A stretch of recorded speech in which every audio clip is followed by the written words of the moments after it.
Neil, muchas gracias por recibirnos, por hacernos un hueco. Nos hace mucha ilusión venir a este espacio expositivo para conocer las vicisitudes que ha sufrido este cuadro, el Guernica, desde que fue creado por el genial Pablo Picasso hasta que regresó a casa, regresó a España para quedarse definitivamente. Muchísimas gracias a vosotros por venir. A nosotros también nos hace mucha ilusión para conocer, que la gente conozca la exposición en Ciudad Real, también para seguir promocionándola y bueno, también para explicar pues todos esos viajes, también todas esas peripecias que vivió el Guernica, que la gente pues muchas veces desconoce, conocemos lo más básico, pero vivió muchísimo más de lo que nos parece, incluso sabemos nosotros. Pues cuando quieras, comenzamos. Pues bueno, siempre nos gusta introducir un poco pues, la vida de Picasso, que fue un pintor pues, malagueño, como bien sabemos, que nació en 1881 y justo el 25 de octubre hizo 140 años de su nacimiento, pero cuando tenía tan solo 8 años pues, se mudó para el norte, se mudó a Coruña, porque su padre era profesor de dibujo y nada, pues empezó a trabajar ahí como maestro. Vivió en Coruña hasta que a los 14 años se mudó a Barcelona, que en aquel momento pues, era la gran capital artística y cultural del Estado, donde se reunían los artistas del momento para aprender, para estudiar. Además, ahí al padre de Picasso lo acaban de trasladar como director de la Escuela de Bellas Artes.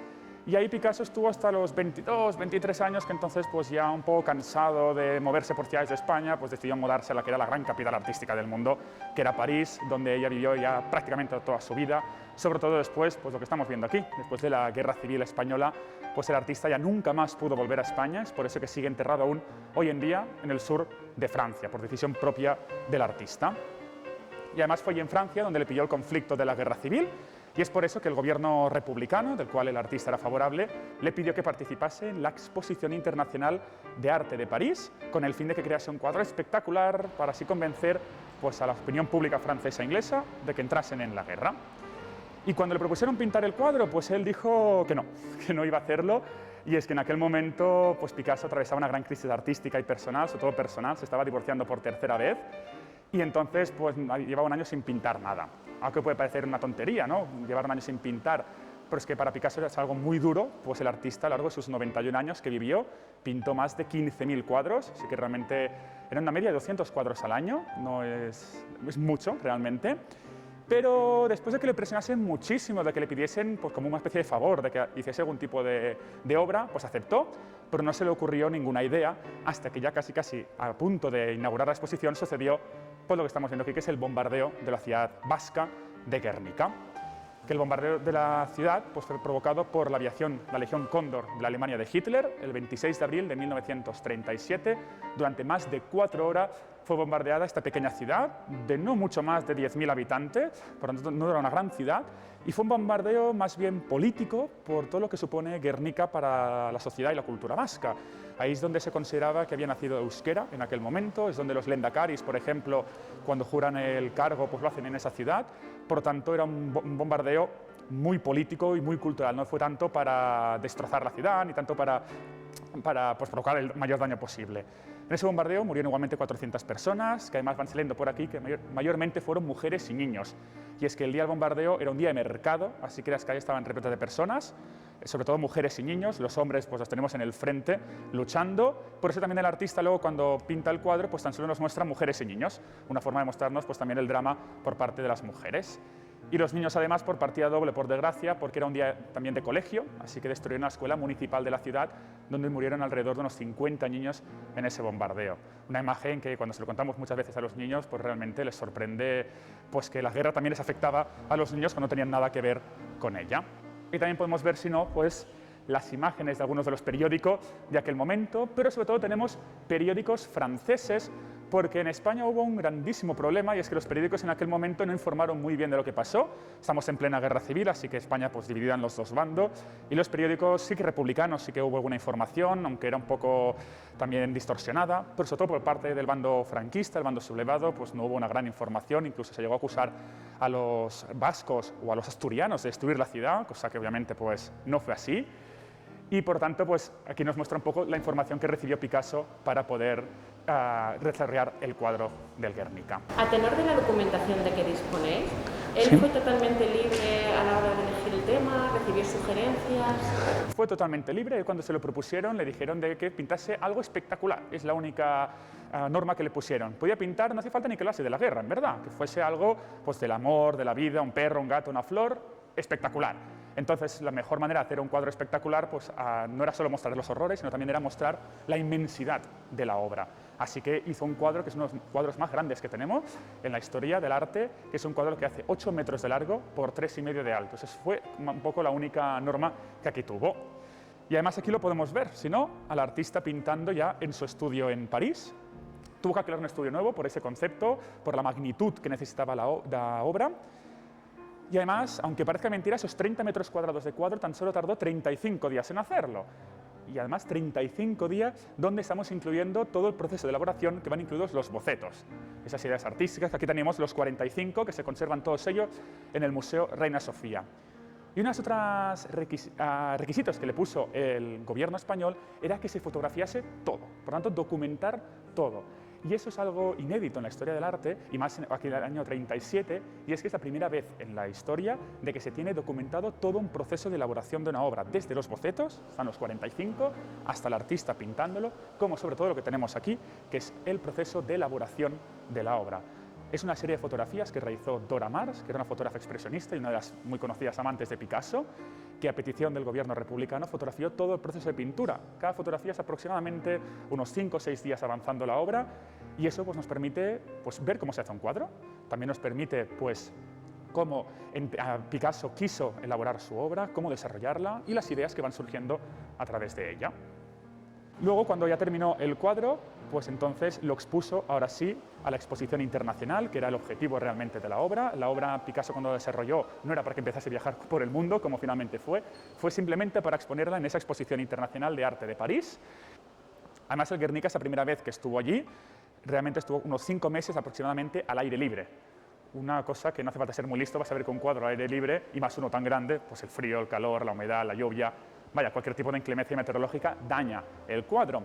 Pero lo pusieron así, insistió sobre todo Picasso en ponerlo al aire libre, porque sabía que si lo poníamos en la tercera planta, por ejemplo, de esa exposición, pues todo el mundo no subiría. En cambio, en la primera planta, en un espacio al aire libre, pues es como si lo colocásemos en medio de este paseo. Realmente todo el mundo podría ir a verlo. Y era el interés general, que la gente viese y entendiese el cuadro. El problema fue, pues como le pasa a muchas personas cuando ven un cuadro abstracto, un cuadro surrealista, y es que la gente no lo entiende. Y aunque les explicasen que a la base de la guerra, pues la gente veía un toro y un caballo, nada más.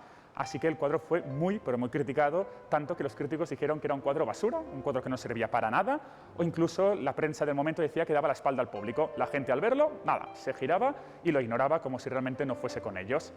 Y también hay que pensar una cosa, estamos muy cerca de la Segunda Guerra Mundial, la gente lo palpaba, de que el ambiente violento estaba en Europa, así que reconocer una guerra pues no se quería terminar de admitir. A mí, desde el punto de vista del espectador, me choca, me llama la atención, ¿por qué en blanco y negro? Cuando Picasso fundamentalmente era color. Efectivamente, realmente el Guernica es el único cuadro de Picasso que es íntegramente en blanco y negro. Todos sus demás cuadros, obviando también los dibujos que realizó, que obviamente algunos son en blanco y negro, pero todos los cuadros son en color. El hecho de hacerlo en blanco y negro es por la tristeza.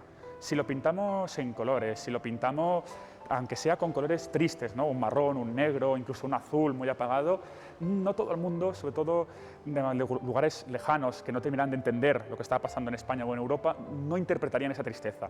En cambio, en blanco y negro, aunque no sepamos nada de la guerra, y menos de la Guerra Civil Española, sabemos que es un cuadro triste. Así que él mismo, aunque realmente la idea era hacerlo en color, terminó hacerlo en blanco y negro. Incluso hay una frase que dicen de que cuando fueron los comisarios de la exposición a su taller, le pidieron de que cómo iba por el cuadro y él dijo de que, bueno, que se lo quitasen de las manos porque si no es que se pasaría todo el día pintándolo y rehaciéndolo. No, realmente él mismo fue su decisión no hacerlo en color para mostrar la tristeza. Cuando estuvo en París, mucha gente le preguntó el porqué del cuadro y el porqué de hablar tanto de la guerra, cuando Picasso realmente era su primer cuadro también hablando íntegramente de la guerra. Él tenía hablando de conflicto, de violencia, pero nunca en sí de la guerra, y además una guerra tan política como obviamente fue la Guerra Civil. Y entonces pues empezó a explicar. Y originalmente habló pues, de lo que todo el mundo siempre nos llama la atención, que son los animales, el toro y el caballo.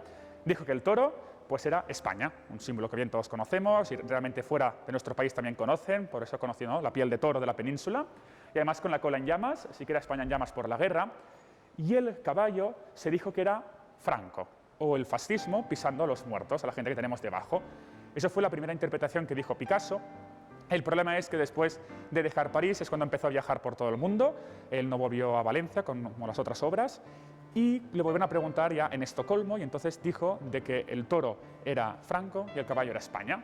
Lo cambió. Nadie supo el porqué, le preguntaron y él nunca dio una respuesta. Así que cuando dejó Estocolmo se fue para Londres, a Inglaterra, se lo volvieron a preguntar, entonces pues volvió a cambiarlo. Dijo, pues el toro otra vez es España y el caballo otra vez Franco. Y cuando dejó entonces Londres, se fue ya pues a casi su retiro definitivo en Nueva York, pues volvieron a preguntárselo y ahí dijo otra vez pues que el toro era Franco y el caballo era España. Realmente siempre estaba cambiando, en cada ciudad que iba siempre decía algo totalmente distinto. Después, ya de muchísimos años, son casi 90 años, terminó explicando, ya un poco harto de que la gente le preguntara cada 2 por 3 sobre el significado del cuadro, terminó diciendo que el Guernica es mucho más fácil de entender de lo que parece, porque es que si vemos un toro, es pues que hay un toro, y si hay un caballo, es que hay un caballo, que no busquemos nada más, que es un cuadro antibelicista. Si entendemos eso, cualquier interpretación que tenga el cuadro es correcta, por eso es un cuadro abstracto. Cuando el visitante entra en esta primera sala, en esta primera parte, tú percibes qué idea trae. ¿Qué idea trae del Guernica? ¿Qué idea trae de Picasso? ¿Cómo viene de primeras el visitante a esta exposición? Pues realmente la mayoría de visitantes viene pues, para conocer un poco más. La gente siempre se sorprende porque vienen pensando que es muy artística la exposición y para nada, es una exposición histórica, siempre lo remarcamos, una exposición para poder enseñar pues, las vicisitudes que sufrió el Guernica por todo el mundo. Todo el mundo sabe que estuvo en Nueva York, que estuvo un tiempo allí, pero no sabe que no solo estuvo en Nueva York, también estuvo en Canadá, estuvo en México, estuvo en Francia, en Italia, en Alemania, en Reino Unido, es que estuvo en muchísimos países y ciudades del mundo, que sufrió muchísimo, que incluso le pintaron un graffiti encima del cuadro, de que hubo también, muchas veces estuvo expuesto al aire libre, que hubo mítines políticos enfrente del cuadro, desde ya los años 30 hasta los años 60 y 70 incluso. Por tanto, la gente se sorprende mucho cuando conoce pues, toda una historia muy desconocida de un cuadro que en definitiva también es un cuadro que representa la historia de España y de la dictadura, de la transición y hasta la actualidad. Y la gente pues, cuando entra pues, es un poco pues, meterse de lleno en todo eso y en las visitas guiadas que se ofrecen pues, la gente sale muy sorprendida sobre todo de eso, de esa parte de los viajes y de esa parte más desconocida de cómo el cuadro sobre todo pudo llegar a España después de tantos años. Vamos a cambiar de sala, entiendo. Vamos, bueno, a cambiar de zona, sí. Pues lo que comentábamos de los viajes, aquí tenemos algunas de las ciudades, realmente tampoco terminan de estar todas, porque el Guernica estuvo muchísimas más por todo el mundo, estuvo alrededor de unas 50-55 ciudades durante 40 años. El año 39, pues ese año pues, termina la guerra, el cuadro se queda en París, a instancias a ver qué dice Picasso, porque el Guernica no pertenecía a Picasso, pertenecía a España. Porque cuando Picasso lo terminó, él le propusieron pues, que cobrase el cuadro. Él dijo que no, que quería regalarlo, de que él era un artista ya con mucho dinero, que por suerte para él pues, no le hacía falta, pero sí que le obligaron a cobrar, así de raro que parezca. Le dijeron de que tenía que cobrar porque necesitaban una factura, algún documento, un comprobante de pago, por así decirlo, que demostrase que habían pagado el cuadro y que por lo tanto el Guernica pertenecía a España, pertenecía al Estado. Así que Picasso finalmente cobró una cantidad bastante grande, fueron 150.000 francos franceses, que en pesetas del momento 36 son unas 2.100.000 pesetas, así que mucho dinero para el momento. Y entonces, pues así se demostraba que el cuadro era de España, pero claro, en el 39, pues obviamente el gobierno español no estaba el gobierno republicano no estaba para centrarse en obras de arte, estaba para todo el exilio que hubo, así que Picasso se hizo cargo del cuadro, pero cuando estalló la Segunda Guerra Mundial, por miedo que si los alemanes invadían Francia, como terminado pasando, pudiesen destruir el cuadro, porque solamente hubiera pasado algo similar, entonces quisieron llevárselo al MoMA de Nueva York, Museo de Arte Contemporáneo, del cual Picasso era amigo íntimo del director, que era Alfred Barr, director del Museo del MoMA. Cuando el cuadro se fue allí, se fue simplemente a modo de préstamo, mientras durase la guerra en Europa. Pero con el consentimiento de Picasso. Con el consentimiento de Picasso, inicialmente. ¿Con el consentimiento de Picasso? Inicialmente. Solo inicialmente, porque luego hubo ya muchos problemas. En el 42 pues, tuvo que dejar de viajar porque es cuando Estados Unidos se mete en la guerra mundial, así que el Guernica era mejor que se quedase. Picasso pidió que se quedase encerrado en el MoMA y no vuelve hasta el año 53, que en una pequeña gira por Francia y Suiza, y la parada importante fue en Milán, que el cuadro estuvo al aire libre. El año siguiente se fue a Sao Paulo, uno de los viajes más complicados que realizó y que Picasso que ya empezó pues, a notarse las diferencias que tuvo con el MoMA.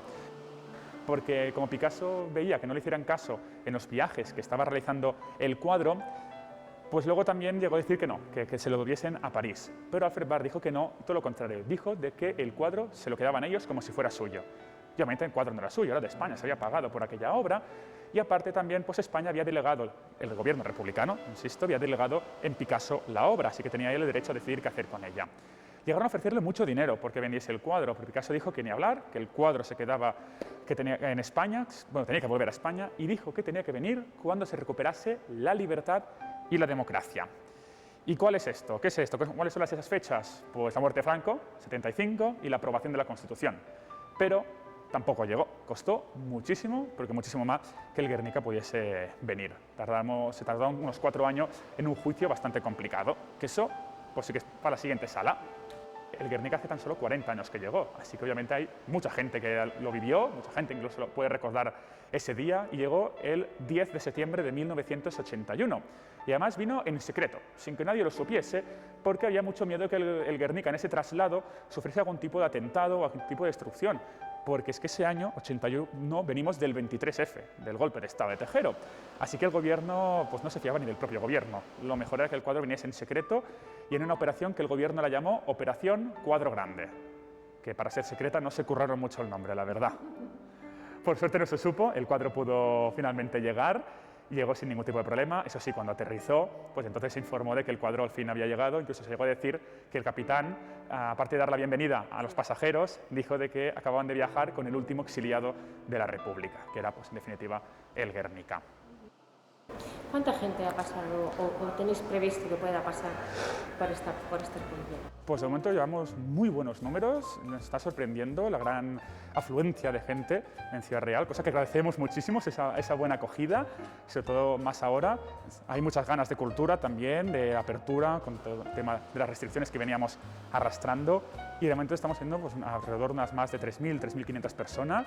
Además también están viniendo muchísimos, pero que muchísimos colegios, cosa que también se agradece muchísimo porque da vida a la vez. Ves también pues, a la gente más joven interesada en todo lo que pasa en aquel momento, y luego también pues, rompe un poco el mito de que se dice de que las nuevas generaciones no les importa la historia o no conocen la historia. Bueno, no, aquí cuando vienen se demuestra que conocen porque se les hace preguntas y responden exactamente, sí que realmente pues, hay una buena afluencia y interesante, eso es lo importante. Te invitar a toda la gente a que viniese a la exposición, que estamos aquí hasta el 12 de noviembre, y recordar que es totalmente gratuita, que tenemos también visitas guiadas por la mañana a la 1, 1:30, por la tarde a las 6, 6:30, 7, que es de 1 hora, que yo la recomiendo muchísimo esa, y a las 8:30 también, y que estamos todos los días, incluidos los festivos, fines de semana, y que realmente se puede ver también por libre si no, y que aprovechen, que no todos los museos son gratuitos hoy en día, ni todo el mundo tenemos esa capacidad de poder tampoco acceder a la cultura con esa facilidad.